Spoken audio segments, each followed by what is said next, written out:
Пайғамбарымыз саллаллаху алейхи вассалам хадисте айтады: өлген адам үшін алғашқы 40 күн ең ауыр кезең. Басқа бір хадисте рух 40 күн бойы қабір мен үйінің арасында жүреді деп айтылады. Имам Ғазали 40 күн бұл өту кезеңі, яғни дүниеден ақыретке толық ажырау уақыты дейді. Неге дәл 40? Исламда 40 саны ерекше. Адам ана құрсағында алғашқы 40 күнде қалыптаса бастайды. Мұса пайғамбар Тур тауында 40 күн болды. Мұхаммед пайғамбар алейхиссалам 40 жасында пайғамбарлық алды. 40 саны кемелдену, өзгеру, бір кезеңнен екінші кезеңге өту уақыты. Мәулана былай дейді: рух туған кезде 40 күн анасына жақын болады, ал адам қайтыс болғанда рух 40 күн бойы дүниемен байланысын толық үзбейді. Енді маңызды сұрақ: рух 40 күн қайда болады? Мәулана айтады: рух бәрзақта болады дейді. Бәрзақ деген не? Бұл дүние мен ақыреттің арасындағы әлем. Құранда Мүъминун сүресінің 100 аятында олардың артында қайта тірілетін күнге дейін бір бөгет бәрзақ бар делінеді. Яғни адам өлген соң бірден жәннатқа не тозаққа кірмейді, алдымен бәрзақ кезеңі болады. Бәрзақта рух 3 жерде болуы мүмкін деп айтылады: қабірде, үйінде, жақындарының жанында.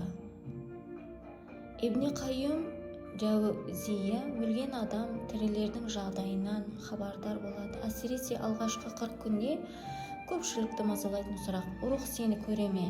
Жауап: иә, көреді. Мәулана айтады: рух 40 күн бойы көз секілді барлығын көреді, бірақ ешкім оған қол тигізе алмайды. Пайғамбарымыз саллаллаху алейхи вассаламның хадисінде адам жерленіп, адамдар қайтып бара жатқанда олардың аяқ дыбысын естиді деген, яғни сен қабірден кетіп барасың, ал ол сен қадамдарыңды естиді. Рух нені көреді? Кім шынайы жылап жатыр, кім көрсету үшін жылап жатыр, жаназаға кім келді, кім келмеді көреді, кім дұға жасады, кім жасамады біледі, үйінің жағдайын көреді, отбасының халі қандай, соны көреді, мал мүлкі қалай бөлініп жатыр, әділ бөлінді ме, соны көреді. Имам Ғазали: өлі адам ең көп 3 нәрсені көреді: отбасының жағдайын, мал мүлкінің күйін, кінәларының нәтижесін. Мысалы, бір адам өте бай болып қайтыс болды, балалары мұраны бөлісе алмай жанжалдасты. Мәулана айтады: рух бұл жанжалды көріп қатты қиналады, себебі балаларын дұрыс тәрбиелей алмағанына өкініш сезеді. Міне 40 күннің азабы осы. Енді 40 күн ішінде не істеу керек?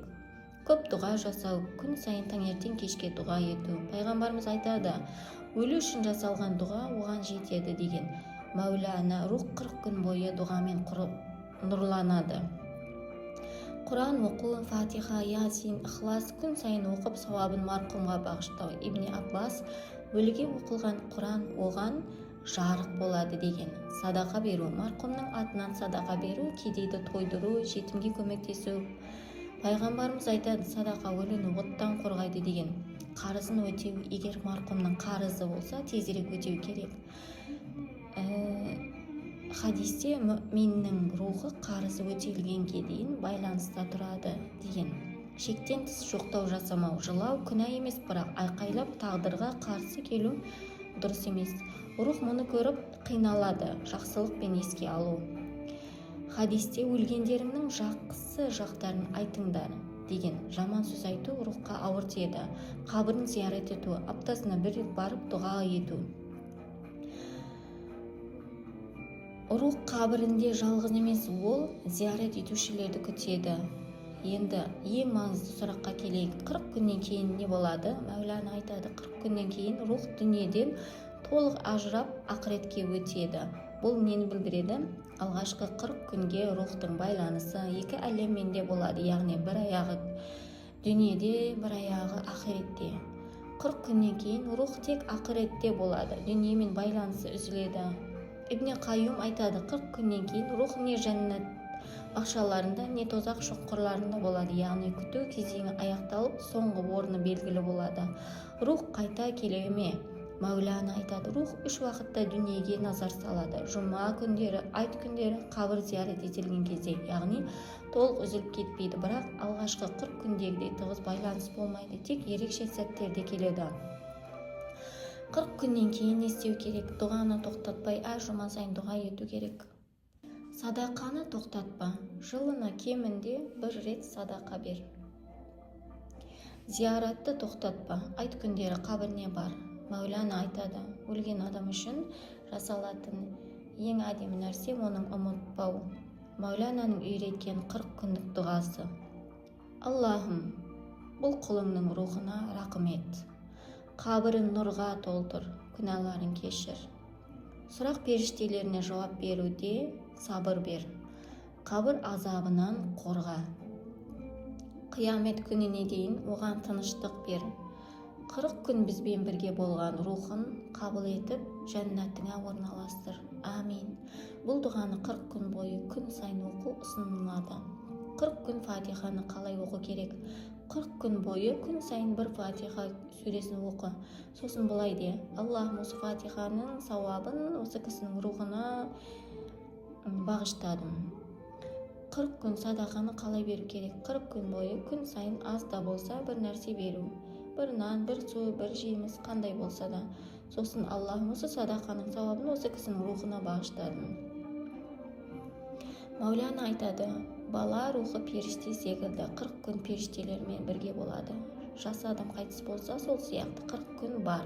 Пайғамбарымыз айтады, жас кезінде қайтыс болған адам шәһид сияқты, ал шәһид үшін 40 күні жоқ, ол бірден жәннатта. Құранда Әл-Имран сүресінің 169 аятында Алла жолында өлтірілгендерді өлі демеңдер, олар Раббыларының қасында тірі делінеді. Сен дүниеден ажырайсың, бірақ Аллаға қауышасың. Жақындарыңнан бөлінесің, бірақ олар сені ұмытпайды, олар саған дұға жасайды. 40 күн өтеді, бірақ сауап жалғаса береді. Мәулана Шамс туралы: ол кетті, бірақ рухы әрдайым менімен, мен оны әр тынысымда сеземін деген. Сен де солай сезін. Сүйген адамың бұл дүниеден кетті, бірақ рухы сенің жаныңда. Сен дұға етсең, ол сезеді, сен жыласаң, ол мұңаяды, сен жақсы өмір сүрсең, ол қуанады. Міне, Мәулана үйреткен 40 күннің сыры осы. Өлім соңы емес, бір өтпелі кезең. 40 күн қоштасу уақыты, бірақ мәңгілік айырылысу емес. Бір күні ақыретте қайта қауышасыңдар мәңгілікке. Соңында пайғамбарымыздың хадисімен, сөзімен аяқтайын.